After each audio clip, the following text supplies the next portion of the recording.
Motherhood Incorporated proudly presents Military Mom Talk Radio live on TogiNet.com. Co-hosted by Robin Boyd and Sandra Beck, the owner of Motherhood Incorporated. Military Mom Talk Radio is here with a powerful platform for women to discuss their ideas, issues, and concerns with respect to the military lifestyle. Military Mom Talk Radio encourages you to share your experiences of being a military wife and mother. This show is dedicated to educating your family about the many resources that are available in both the public and private sector, and we'll be sharing helpful information from women all over the world. We'll cover everything military, from helping a family member cope with post-traumatic stress disorder, to navigating government programs dealing with family issues, to the struggles of deployment, along with being a working mother both in and out of the home. This is Military Mom Talk Radio, and here are your hosts, Sandra Beck and Robin Boyd. Hey, military moms, this is Sandra Beck, and I'm here with Robin Boyd. And Robin, it's flu season, and you know what? I have my son Max, who's sitting on the floor of my office down while he is out of school sick, and both of my kids were out sick all last week, and we just recorded in California another 35 deaths from this crazy flu. It's really crazy out here. I don't know how, it's sunny Southern California. I always thought the flu was so bad back east, or in the cold climates, because you shut everything up, but I swear it's just gone like wildfire out here. It is scary because even though you do all the precautions and you take get the flu shot in the fall, when there's a new strain coming around, it just hits everybody like with a two by four. I'm sorry, Max. I'm waving to Max in Radio Land over here. He's waving back as he lays on the floor. I'm just going to come out here with a very unpopular opinion, I'm sure, but the jury's out for me on flu shots. I got flu shots for probably 10 years, Rob, and then I stopped getting them. And I haven't had my kids get flu shots. They've never had a flu shot. And, my sons had both been on antibiotics only once in their life. And, it's hard to know, what to do, whether or not to get the flu shot or not. I know, for some people it's a good idea. But for some of us with health insurance that doesn't cover these things, you're talking an awful lot of money. To have something, and what's interesting too is both of my kids got the varicella vaccine, the vaccine for chickenpox. Right. And each of my kids still got the chickenpox. Granted, they didn't get, a very bad case of it, but, they still got the chickenpox. So, and both of my kids had different flus. One had fever and headache. The other one had a sore throat. One had a backache. I don't know. I don't know what the right thing is to do other than hope.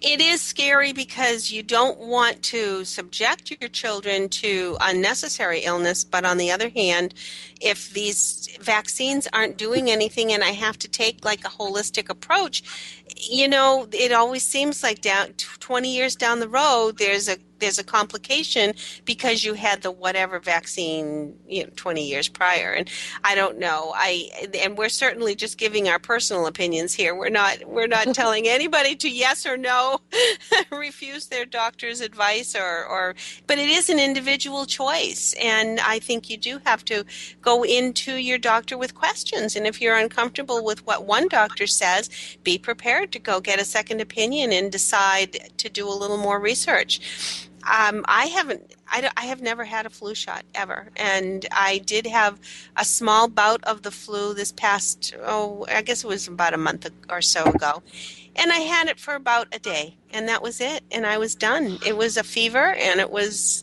gone. Yeah, it's interesting. I only had my kids done, with the exception of the varicella one. I only had them do the ones that I had when I was a kid, because they had good 30 years experience with it. Sure. And this is not to knock any of the things, but it's a tough call because in the past my kids have not gotten sick. This year they've gotten sicker in the past 2 weeks than they've been in their entire life. It is hard. I can remember when our kids were little, we found someone at church who had the chicken pox, and I said, "Oh, good, can we come over and play?" And everybody kind of looked at me strangely, and I said, "I want them to just get it over with." Yes, they do get the shots, and the dose, the whole endeavor of it is a little less than it would be without the shot. But you know what? We got it. We got them out of the way. And now, of course, there's the whole thing with shingles. If you had the chicken pox when you were a kid, you're all the more likely to have shingles as an adult. So there you go. What do you, it's hard to know what's going to come, and you just do the best you can, I guess. But it's from the era too of the chicken pox parties, where kid would have the chicken pox, bring all the other kids, just give them bring the all the pox kids, and I did it with my kids. Yeah.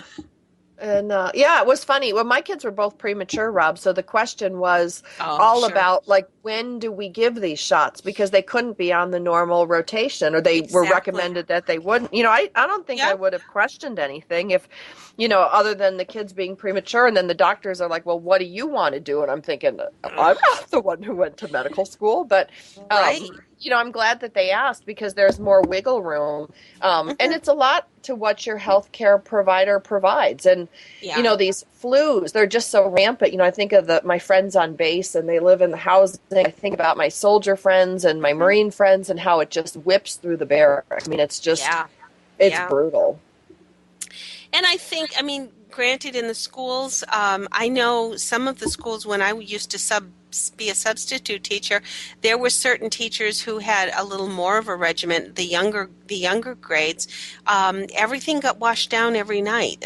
And then there was a line before you went down to the cafeteria to wash your hands before you went to eat lunch. And there are certain precautions that I guess, you just have to get your kids used to, or at least encourage your child's schools or wherever they are. If it's the library, maybe, go in and help volunteer. If anyone's looking for volunteer work, maybe it is to go into the children's area of the library and wash all the tables down once a week or something. It's little things like that make a difference. It does make a huge difference. And what makes the biggest difference, and, I'm going to go down the rant of the fat Boy Scout, is the parents that take their kids to school clearly sick. I see it every morning, and they, you can see their kids have those glassy eyes. A lot of them, they've given them some sort of medication. You can tell your kid's dopey, and he's dopier than normal. And they come in and they look, and they're like, "Hi, Miss Sandra." And their face is draining, and they got sticky hands. They want to come and give me a hug, and I'm like, and I look at those parents like, listen, I get it. I have to work too. I'm a single mom, but you know what? When you take that little germ warfare, that's now known as your child, to the public school, and you let them sneeze all over the pencils and go on the monkey bars. It's, I'd like to just take them and, drop them in Iraq and Afghanistan for a couple hours and bring them back. Our school's pretty good in our particular town as far as if there's the slightest fever, boom, they're home. If they are really, if they're drippy all over the place, boom, they go home. Or at least they're kind of secluded into the nurse's office. But, we are pretty proactive in our particular town about that kind of thing, which I'm very grateful, because we don't have a lot of epidemics because of it.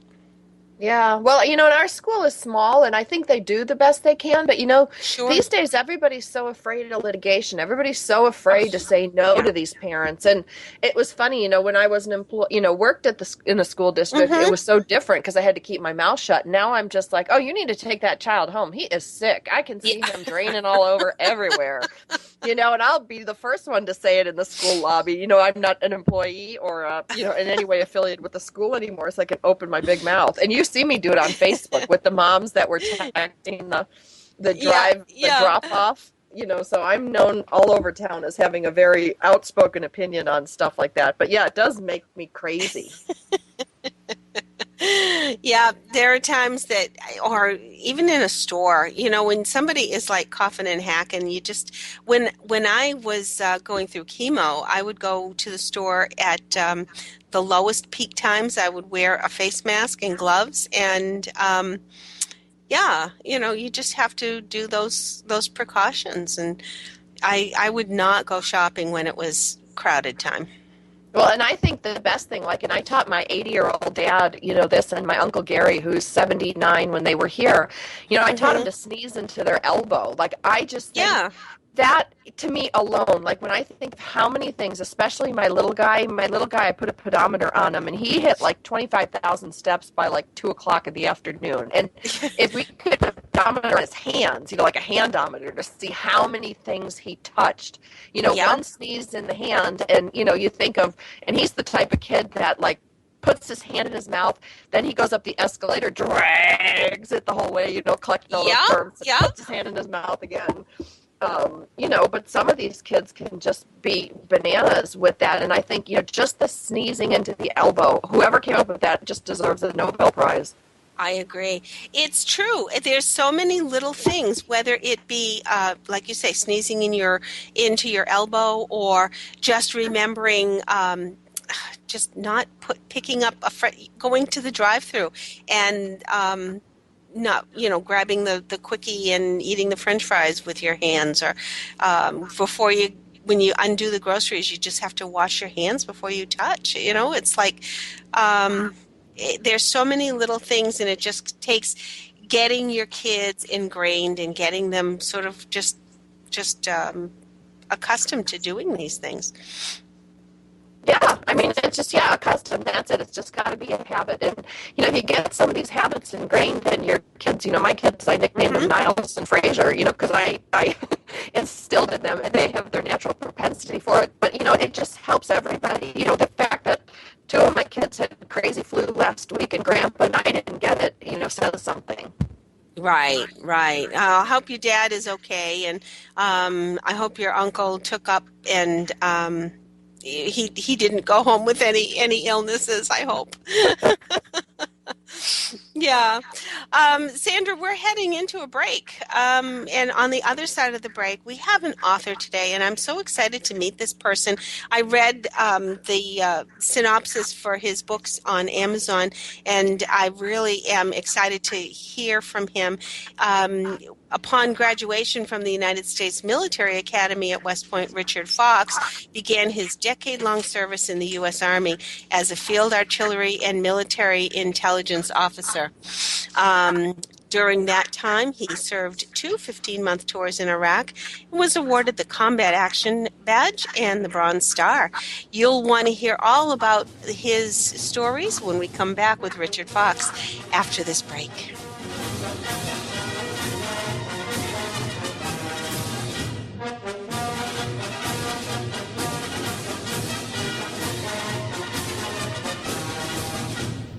Are you a military mom looking for help in dealing with the system? Keeping the home fires burning? Well, that's what we're here for. It's Military Mom Talk Radio with Sandra Beck and Robin Boyd. And we'll be right back after these.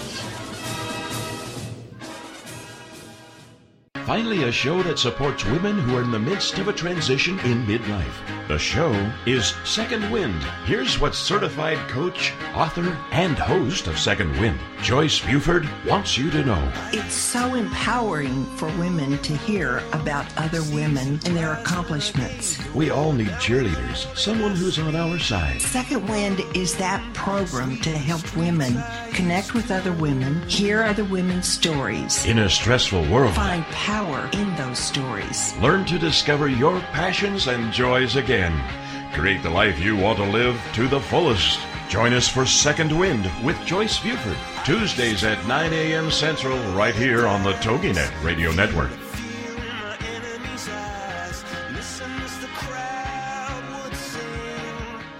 Join us for Self-Aid Success Stories with Helen Wu, Wednesday nights at 10, 9 Central on TogiNet.com.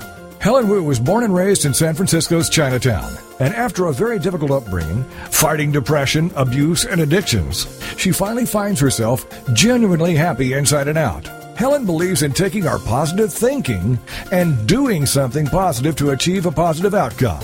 She's here to make a positive difference in your life, to be your game changer, your aha moment mentor. She's ready to help both men and women get into a better place. Helen Wu is also the author of Self-Aid Success Stories, 25 success stories from successful entrepreneurs. Inspired by Ellen DeGeneres, Helen wants the world to know that just because we find ourselves in a difficult situation doesn't mean we have to stay there. We can aid ourselves to a better life. So join us with Helen Wu, Wednesday nights at 10, 9 Central on TogiNet.com. Put a boot in your ass, it's the American way. Hey, Uncle Sam, put your name at the top of his list, and the Statue of Liberty started shaking. Welcome back to Military Mom Talk Radio on TogiNet.com. Covering topics to help on the home front with help from those who know how the system works and how to work the system. It's more fun than a sale at the BX. Now let's get back to it. It's Military Mom Talk Radio. Here again are your hosts, Sandra Beck and Robin Boyd. Welcome back, everyone. We're just getting Sandra back on the line. She had a little technical difficulty. And so while we are getting Sandra back in there, do we have her? Got her. Yes, I'm here. Welcome back, Sandra. I don't know how good I sound, but I'm here. So maybe I should shut up. No, you're fine. We have to hear from you, too. Sandra, have you had a chance to take a peek at either of these books? They look wonderful. They do. They do. They're amazing. Now, we want to welcome Richard Fox with us. He is the author of these books, and in his books has drawn from some of his personal experiences, but we're really anxious to talk to him about how all of these books came to being and if he was a budding author all along and maybe didn't know it. Richard, welcome to the show. We appreciate you being here. Hi, it's great to be here. Thanks for having me on. Now, your experiences in your military career probably had a lot to do with the sort of the direction that you were taking your stories. Were your stories as a result of what you saw in the military, or had you always been a creative mind and maybe had these in the back of your head all along? Well, I started writing when I was in college. I did part of it's called the 100th Night Show at West Point, where the first class cadets or the seniors will lampoon their 4 years there, and I wrote a bunch of the scenes for my year. And then I wrote a screenplay for the Red Baron in between my two tours. Okay. And but for the Into Darkness, most of the book is experiences that I saw or directly participated in while I was in Iraq. I see. Now, are both of these books sort of one after the other? Are they two separate pieces? Because it seems like we have a series begun here. Was that your intention? Well, it is a series. The intent originally was just for one big book. When I was looking at the outline, I saw I have all these flashbacks. If I take them out, I can put them into just kind of a prequel. Mm-hmm. And so the prequel of the short story of the Caliban program it leads directly into Darkness, and I do have plans for all the characters after this. I see, because you have really begun to develop your protagonist, Eric Ritter, Lieutenant Eric Ritter, and he's sort of thrust into this CIA program that is sort of covert, and the story kind of develops from there. Was this total fiction? Can I ask that much? Was any of this from experience? Everything you see with the CIA and the Caliban program, that's all fiction. Okay. But everything in the Into Darkness with the Iraqis and with the Army, that's almost all fact. Uh-huh. And everything in Into Darkness, unless it's dealing with the CIA or it sounds like a war crime committed by Americans, that's fiction. This has to be exciting for you because I'm sure, based on what you know as fact, I think it's really fun for one's imagination to just sort of take off. And this must have really been, I don't know if you ever watched the show Castle, but I just think it's kind of funny when all of a sudden he'll see a police intervention or whatever, and then all of a sudden this whole story comes out of him. Oh, no. I love Castle. My wife and I have seen every single episode together. But there's many times when something would happen, in the world. I'm like, okay, how could I work that into a story? Right. And now, did you release these both side by side? It looks like the publication date is one right after the other. So this must mean you were very busy. I did release them both at the same time. The Caliban program actually finished many months ago, but then I thought, well, I can just release it right now, but then I thought, I'm releasing something with a teaser, and I have no follow-up, so I decided to wait until both were done and let them out at the same time. That's really interesting. Was that your choice, or did your publisher have that suggestion? It's my choice. I've independently published both of them. Okay. And what do you foresee in the future? Where are you going to stay with this Eric Ritter character? Or? I am. My next book is I'm going to go back to the Red Baron, who is who was the subject of my first screenplay, and that story's already done. So I'm going to put that in a book and get it out, and then I'll go back to Ritter and everyone else from the Caliban program, and I should have that book out by this summer. That's really wonderful. I think that having a series like this is kind of neat. Whether it be Harry Potter, whether it be Robert Parker's books, whether it be Nero Wolfe, once you've met the character, even Sherlock Holmes, once you've met the character, you sort of have that background information set, and then you just begin with the adventure right away. So that's really exciting. Yeah, I'm excited to keep going, and I have outlines done for several more books. So I think I can have everything with Eric Ritter, every story I have planned for him done by the middle of next year. That's wonderful. Now, as for your little one in the background, have you ever thought of writing children's books? Oh, no. I think if you read Into Darkness, you might think this author should not do children's books. Well, you could have a quirky, Maurice Sendak had some quirky things too, with these monsters and whatnot. So there might be something in you yet, but I'm sure you enjoy reading with your little guy.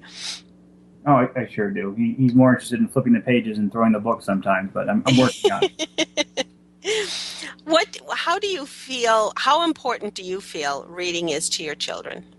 I think it's very important because at the very beginning, I've read to him ever since he was a newborn, and I'm trying to build that connection between me and him, of him just hearing me and he and I doing something together every day, and then to help him build up a love of reading because as he grows older, I want him to. I wouldn't mind if he's a bookworm because I certainly was one as a child, and so this way I teach him that reading, it's a lot of vicarious learning. You can see what these other people did and how they reacted, and if you're armed with that knowledge, that's one less lesson you have to learn on your own. I was a teacher in years ago, and definitely reading was something that I felt very strongly about. And the whole creative process of writing is important too for children, whether they're just drawing a picture and telling you the story, or whether they're actually writing a novel. Which I have to say, I had a fifth grader when my son was in the fifth grade, would sit down and write, and he has hundreds of pages in notebooks, and that was his creative outlook, which is really fun. Richard, I want to ask you, you had quite a military career. Once you reintegrated back into civilian life, how much of your military background had bearing on what your career is now, or how you chose to move forward into civilian life? Right. Well, moving into civilian life is I'm working as a realtor in the Phoenix area, and for military folks, we have a great sense of urgency in what we do. So whenever a client calls me, it's like we are on it immediately, and my coworkers are always impressed. They're like, you made how many calls yesterday? You went how many places yesterday? And I said, well, of course, I had to do it. And what was there? I'm always confused. Why is this a discussion? The clients need it. Let's get it done. And in that kind of urgency was pretty common during both my deployments, where somebody says, and one of the Iraqis would come to me and say, I know where a bad guy is. Can we go get him? And sure, let's go get this done. And then, the whole, I won't call it, it's almost a circus to get everything involved and going happens. But selling homes, much easier. I'm glad. But I think it does transcend the discipline that you've received in the military.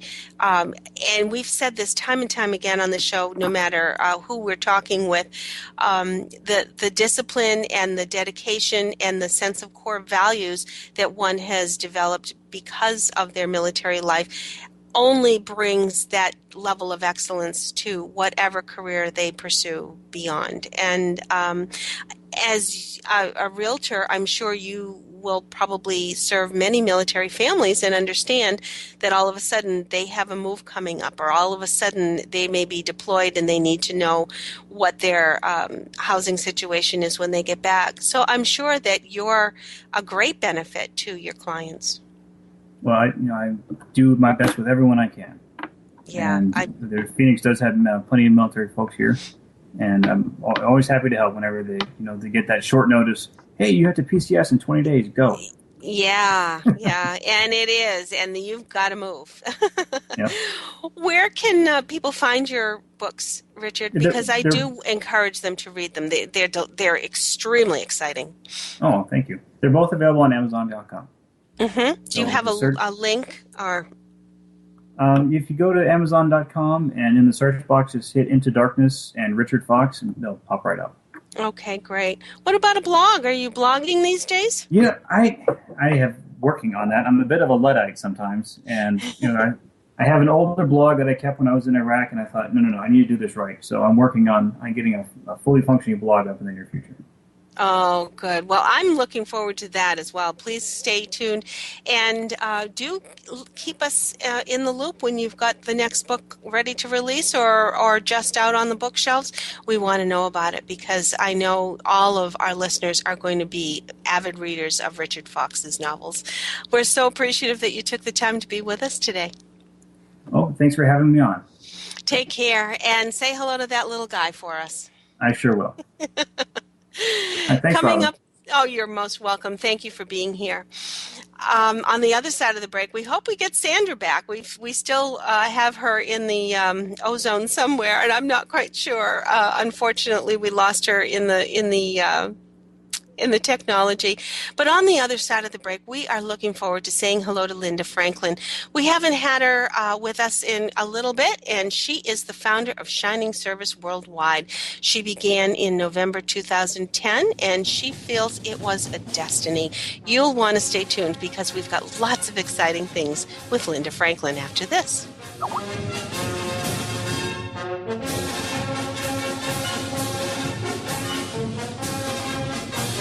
Are you a military mom looking for help in dealing with the system? Keeping the home fires burning? Well, that's what we're here for. It's Military Mom Talk Radio with Sandra Beck and Robin Boyd. And we'll be right back after these. Have you ever wondered if you're normal? Or why you feel distant from your partner? Then join us for Sex Talk with Lou, with your host Lou Paget, on TogiNet Wednesday nights 9/8 Central. Do you want to recreate a truly connected relationship? Or wonder, how do I tell my kids about things? Join Lou Paget, one of the world's best-selling authors in the field of sexuality, a certified sex educator and sought-after expert for all media, and her renowned expert guests as they discuss anything and everything about sex that impacts our lives and our families' lives. For more on Lou, check out her website, loupaget.com. This is the show where the best experts in the field of sexuality and sexual health can finally give you the answer to that question. Join us for Sex Talk with Lou, with your host Lou Paget, Wednesday nights at 9/8 Central on TogiNet.com. Girlfriended is on TogiNet. Thursdays at 10 a.m. Eastern, 11 a.m. Central, with your hosts Patty Wyatt and Lisa Jernigan. This show is your chance to share, learn, laugh, and connect with other women.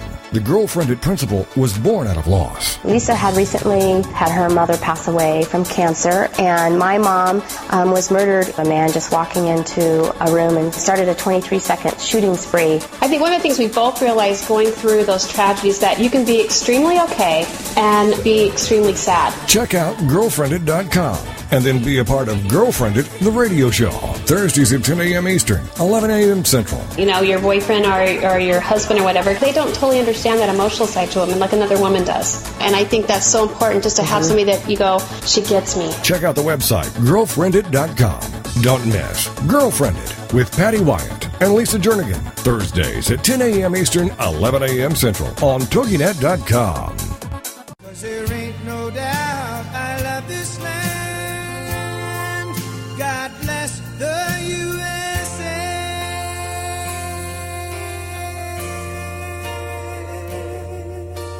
Welcome back to Military Mom Talk Radio on TogiNet.com. Covering topics to help on the home front with help from those who know how the system works and how to work the system. It's more fun than a sale at the BX. Now let's get back to it. It's Military Mom Talk Radio. Here again are your hosts, Sandra Beck and Robin Boyd. Hey, military moms, this is Sandra Beck, and I'm back. Gotta love Windows 7, Windows 8, Windows XP, microphones, and internet, which is what it takes to keep this show on the air. I swear to God, Rob, I'm going to have a stroke. Yep, you were kind of underwater and scratchy and all over the place, so we're glad you sound much better. Talk about the flu. I think the computer got the flu. I think it's all good. It's all good. But, you know, I'm really excited. I want to thank Richard for being on. And I just love the kid noise in the background because all I can think of is all the shows I've had to do over the years with, remember we credited my golden retriever Sally with one show. And, you know, I've had screaming kids and, you know, just all that stuff. So, you know, it's nice to know I'm not the only one. That's it. But, you know, isn't that a testament to life today? We have offices in our homes. We have our kids beside us. You know, you take your kid out of school because you've got to go to a convention or something, and you wanted to, in my day, we're talking, you know, the dinosaur age, my mother would take me out of school for a day because she belonged to what was called our community extension program, and I would go with her to her seminars, and we would learn caning, we would learn nutrition, we would learn you know, economic development. It was like, she said, why should I send you to school when I can take you to the university? So that's what today's all about. That's right. That's right. Well, you know, talking about taking care of families and taking care of people, I'm so excited to have Linda Franklin on the show with us today. She is the owner and creator behind a great philanthropic organization called Shining Service Worldwide. We've had her on many times in the past, and I'm so excited because she's growing and her company is growing, and, you know, they're helping so many people, and she's just got a whole bunch of new stuff to share with us this year about what Shining Service Worldwide is doing. Linda, do we have you on the line? We do, and I'm glad to hear you're back on the line, too. Oh, you know, sweating a few bullets there, that's for sure. Oh, and I apologize because I thought all the extra noise was coming from your end, and it was the guest end. Yeah, well, it usually is. That's a pretty good guess. If it's going to be kid noise, dog noise, whatever. The police came one time to give me paperwork during the middle of the show. It's all good. Okay. So tell me, what's going on with Shining Service? I mean, for our listeners who don't know who you are, can you take a minute and let us know what Shining Service does and how it helps our women in the military? Yes. Shining Service is all about women in the military. We only serve the military woman, military spouses, women veterans, and really what we're trying to do is make a very successful integration for women veterans. Because with their challenges are many, the help is not plentiful at best, and they're falling through the cracks. And I think it's going to take private organizations to, first of all, bring the awareness piece that women in the military really do have these challenges. It's not just men serving; it's women serving too. They have their unique problems, and we have to reach out to help them.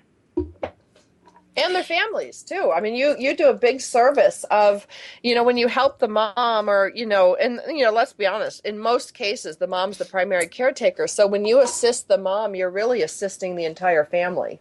Well, right. We again, we're focused on the women, and we soon will be focused on women veterans and their children. I'm hoping by the end of this year, because we're going to have a building which will serve as a residence for these women. It'll be in New York City, and it is so needed. There was just an article in the New York Times the other day about how they're closing a lot of these shelters because they're just so badly run, so horrible, and people are looking for places to put people that need help. And Linda, when people are just coming out of their military life, how do they first find you? Do you have sort of a connection with some of the branches as they are coming out, or how have you gotten your word out there? Well, our word is done rather brashly, because of our Shining Service makeovers are great media fodder. Yeah. And so that we do 6 or 7 of these makeovers in different events every year, simply to attract new people to our cause and to get the media involved, so more and more people find us. But it's a great thing with the makeovers, because we have got now such a wonderful community of women that the word gets around. When you're doing something good, people want to get involved in it. So whether it be the military women or the civilian community, people are being most generous and very supportive of what we're doing and what we will do in the future. So, it's happening. Don't ask me how it's happening. It's just happening. Let's explain a little bit to our listeners, because if we haven't had you on in a bit, what exactly these makeovers entail, because you're involving an awful lot of wonderful sponsors and contributors in order to make these happen. Oh, well, we are very, very fortunate. We have wonderful partners. And if you go to the website, ShiningServiceWorldwide.com, and click on the makeover page, you'll see pictures and videos and media clips of our makeovers. And I was just looking at it today, and I got to be honest with you, I was impressed.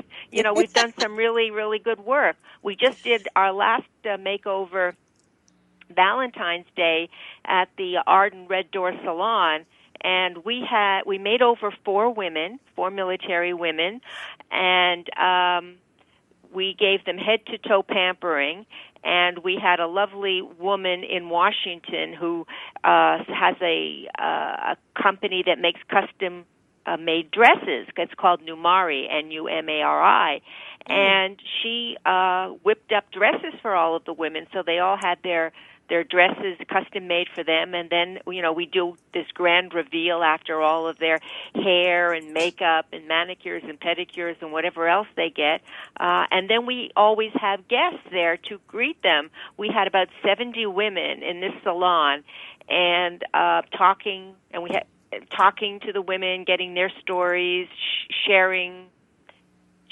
resources. And on our guests were having a great time too, because they were like little girls in a kids in a candy store, because they were getting pampered too. They were getting these wonderful complimentary treatments from Arden. So it's just it's they're all different, they're all unique, but they're all wonderful. And the people that are giving the services at the different salons and spas, they're just so generous and so gracious, and they treat our military gals like queens, and they say they get more out of it than the women do. So they're delighted to do it.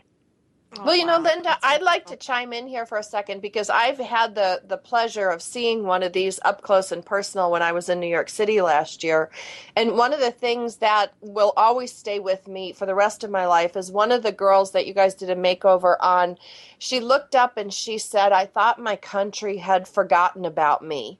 And, I think you touch on something so vital and so important with today's military women in that, we are honored and recognized in different ways than men. I'm not saying that a soldier is not a soldier is not a soldier, but at our core being, there are men and there are women. And when she looked at herself in the mirror and she looked so pretty and she had her hair done, every woman out there can relate to this. And to see one of these women who had served our country and who was, knocking herself out for her family, a single mom, and to say, I thought my country had forgotten about me until you gave her that gift of herself back. That to me was one of the most amazing experiences of my life. Well, it is, and thank you for telling that story, because that's true. Sometimes when you just hear, makeover, it just seems very, kind of, it's not significant, but it really is significant because a lot of them are still in the Guard, or they're still serving, and they're still in uniform, and they're still got their hair pulled back, and they're still really in a man's world having to act in a certain way. And then you bring them there and, they transform, they get reconnected to their feminine power and how beautiful they can be and how strong they can be. And it really changes how they think about themselves, which is, that's the most important thing. It is important, Linda, and I think that metamorphosis is important because they have been, and we had a wonderful gal on last week who was a helicopter pilot. She was a Huey and a Black Hawk pilot, and she literally said she was one of the guys. She bunked with the guys, she flew with the guys, and she was one of the guys. And to be able to come back and begin to realize that she is her own person, that she's an independent person, and then to have the confidence to be able to go into a job interview with this new persona, I guess you could say, or this rediscovered persona, that is in fact a gift. And I'm sure you hear these testimonies time and time again, Linda. Oh, we do. We have one woman who's actually, I'm hoping that she's going to be on our advisory board. She's a lieutenant colonel in the Air Force, and her mission now is in New York. She's served for 20 years, but now she's kind of working in New York in public affairs. And she always, wherever she goes, she always is in her uniform. But we made her over for Valentine's Day, and she's looking now for, what's next and how can I get back? How can I transition back into civilian life?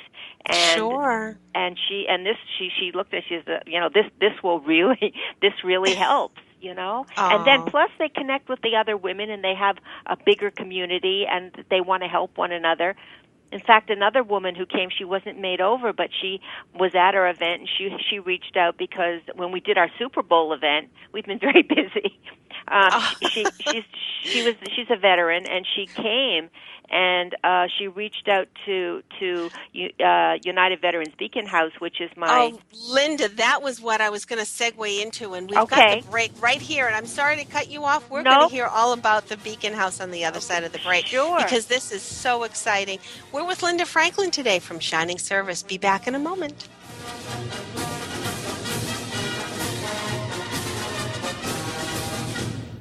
Are you a military mom looking for help in dealing with the system? Keeping the home fires burning?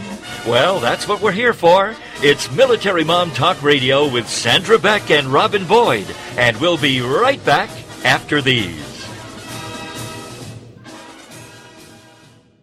Information about book publishing is power.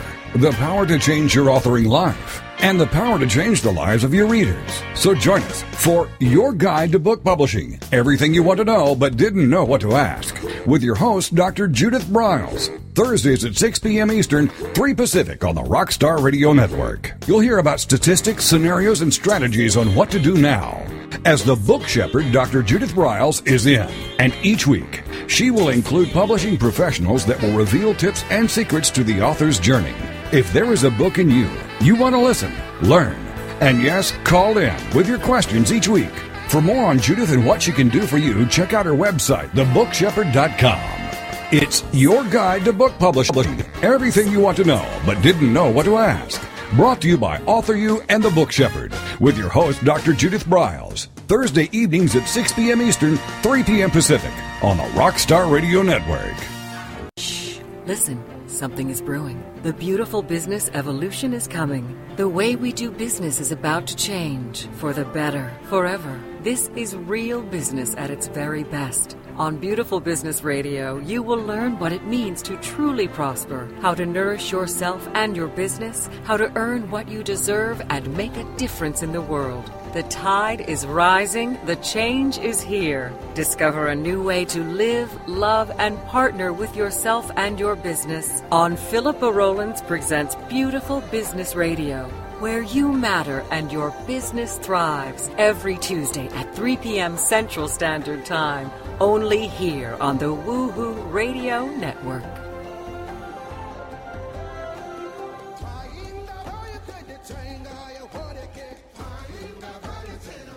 We'll put a boot in your ass, it's the American way. Hey, Uncle Sam, put your name at the top of his list, and a statue of liberty started shaking. Welcome back to Military Mom Talk Radio on TogiNet.com. Covering topics to help on the home front with help from those who know how the system works and how to work the system. It's more fun than a sale at the BX. Now let's get back to it. It's Military Mom Talk Radio. Here again are your hosts, Sandra Beck and Robin Boyd. Hey, military moms, this is Sandra Beck, and I'm here with Robin Boyd, and today we're visiting with Linda Franklin of Shining Service Worldwide. So you're going to want to check out that site. She's doing some really, really amazing things for women in our military and women who have served in our military. Now, one of the affiliations that you have, Linda, is with United Veterans Beacon House, and maybe a year ago or 6 months ago, we had Frank Amalfitani from from United Veterans Beacon House. So those of you listening today who want to learn more can go ahead and listen to that on iTunes. We're also on Powered Up Talk, we're also on It's Not My Day. Oh, forget it. Gosh, we're on TogiNet.com. We are on MilitaryMomTalkRadio.com. Now, Linda and I host a show tomorrow, so I'm not completely crazy, but we do host another show called Powered Up Talk Radio. But I want to invite you guys to go listen to our prior recordings of different shows. We have over 150 hours of free family-friendly programming for the military. So, Linda, I want you to tell us a little bit about United Veterans Beacon House and what great things you guys are doing together. Well, United Veterans Beacon House is my fiscal sponsor, and what that means for those that don't know, when I first started Shining Service, I was really betwixt and between whether to make it a freestanding not-for-profit or not, and I didn't realize what my options were. So I went to some people that know a lot more about this than I did, and everyone advised me not to do that because they said the paperwork and all of the stuff that you'll have to do will drive you crazy, won't leave you any time to do your work. Maybe you should go find a fiscal sponsor, which means they take you under their umbrella, and you are part of them. You act as a not-for-profit, but they do all the work. They do all of the tax filings and all of that. You get to use their not-for-profit ID numbers for all the things that you're doing, and but they are the real 501c3 not-for-profit. So and what they do, they're based on Long Island, and they have about 27 homes for homeless military veterans. They also take in a lot of, homeless people on Long Island. They have a thrift shop. They do different services. They help veterans with their benefits. They're always on call. I mean, sometimes I'll talk to Frank, and he's out on a snowy night picking somebody up that has to go somewhere, a veteran. It's incredible the work that they do. So together, we are going to be doing this home in New York City, which is a little bit out of his territory, but it's a long story on how that happened, but I won't even get into that. But I'm very excited about it. So we are buying this building from another charity, and we have put in an 800-page grant, of which they prepared, not me, for the funding. So we hope to serve these women, give them a safe place for them and their children while they go get the help they need to, again, have a successful reintegration, but know that they're going to be okay. And then I've got a ton of people on board that want to do programs for the children, art, music, tutoring, blah, blah, blah, and then extra services for the women other than VA services so that they can sort of get back on track even quicker. That's really so wonderful in that not everybody coming back does have the family to go to, and giving them this opportunity to, as you say, get back on their feet. In your sort of focus in your strategic plan, do you have sort of an open-ended housing? Is there a time limit to how long someone can stay at your housing? Well, I think it's going to be, and I'm not 100% sure of this, and believe me, I'm no expert. That's why I have Frank at United Veterans as my guide. But, there's going to be a lot of women that are going to be there, I guess, on a temporary basis for up to 2 years, but I think we're also going to have permanent housing in there, too, so once they get back on their feet, because they're individual little apartments, so that they will be able to stay there as well, which I think is a really, really great idea. The thing that's the most frustrating for me, because I'm an instant gratification girl, and we found this building like almost a year ago. It's hard to believe, and it just anytime that you deal with the government, it's like it takes forever. To get these grants approved and get all the approvals that you need. And we've got an architect and a construction guide that have done all the plans because you needed to submit everything in the budget into the grant to pay for the house. But it's just sort of standing in still until we get all these different approvals from the city, approvals from the HAP grant, approvals from this approval. It's like, oh my God, kill me now. But eventually it's going to happen, and I'm learning patience. You're speaking to the choir here. You're preaching to the choir when you're talking to the military families here. Oh yeah, it's painful. It's painful, but but we are marching ahead. In the meantime, we are getting some new, we're getting new friends. J.P. Morgan Chase is doing a lot of work with the military. They've got a very, very big program. I think they started with 100,000 jobs, and now they've filled that, and now they're up. Their slogan is 200,000 jobs. And I think they're having a boot camp up in New York City in June to invite women from all over the country to come into New York. And I don't know all the details, but we do have a meeting with them on Thursday to talk about that. So that might be something that's going to be interesting. I think it's spouses too. So it's really neat. You need to get the spouses involved because they're the ones that are, living with our men and women that are coming home and dealing with all the challenges on top of just day-to-day living challenges. Sure. Now, when you say some other services, Linda, are you talking helping them with some job career opportunities, or at least helping them in those kinds of directions? Yes, we will definitely do that. But the women that are going to be occupants of this house, they have to get better first before you can even start to talk about that. Because there's a lot of psychological problems, whether it be sexual trauma problems or PTSD problems or addiction problems. So you've got to get them back on the right track, because if you go right into, okay, well, this is what you got to do on a job interview, it's not going to compute, because they got so many different issues on there. Don't forget, these women were one step from homeless or came from homeless shelters. So you don't go from there to doing a job interview. You've got to work up. But yes, when they are ready, we have people that will counsel them, show them the way, and hopefully get them into different corporations where they have a chance of getting in and using what they learned in the military in a very productive way.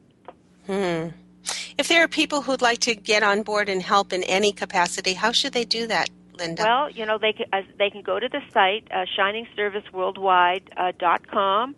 You can see all of our makeovers. You can see how you can help, partner with us, sponsor, donate. It's all going towards this housing that we're going to provide, and and then if you're in the New York area, volunteers. There's just there's a lot of ways to help. Yeah, especially with all of the things that you do through Shining Service. Definitely, you depend a lot on the generosity of people in the community. Oh yes, absolutely. And as I said, our partners and sponsors has been terrific. And we're a new organization. We're just heading now into our 4th year, but we're moving quickly. And that's only because it takes a village, and we're really getting that village together. And this is the thing, I think now is your blossom time, because you've put so much work into the development of this service and this organization that now I think it has reached a good base of people, and it's just going to explode now. I can just feel it. Yeah, well, I can feel it too. What's so cool about the whole thing, you guys, is I was lucky enough to meet Linda when she was first starting this. And every time I hear that phrase, like, you can make a difference, or one vote makes a difference, or one person can move mountains, Linda Franklin, I'm here to tell you, is a woman who embodies that in body, spirit, and soul. What I've seen her create over the last 4 years is nothing short of remarkable. But it's something that's just, let's do this, is what Linda says. And then all of a sudden, this is what happens. And I'm so proud of her. I just wanted to say that you can make a difference. Linda's living proof. Well, thank you.